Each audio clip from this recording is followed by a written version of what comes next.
আসসালামু আলাইকুম বন্ধুরা, এই দেখেন সিঙ্গাপুরে এই কেবলমাত্র মোটর বাইক প্লাস ভ্যান। এই দেশে অ্যাক্সিডেন্ট হলে সাথে সাথে দুই পক্ষই এক জায়গায় থাকতে হবে, কার দোষ সেটা নির্ণয় করব পরে। বুঝছেন?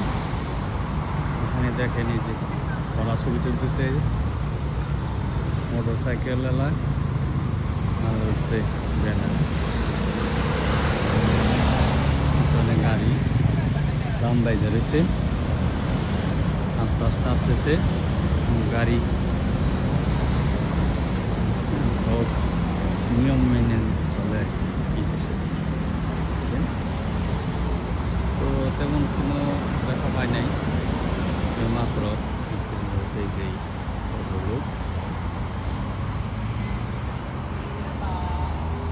বাইকার আর হচ্ছে ভ্যান চালক, মহিলা ভ্যান চালক, ভ্যান এসে লাগিয়ে দিচ্ছে মোটর বাইকে। এই তো কাহিনী, আর কিছুই না। ওকে, থ্যাংক ইউ। ভিডিও দেখার জন্য ধন্যবাদ।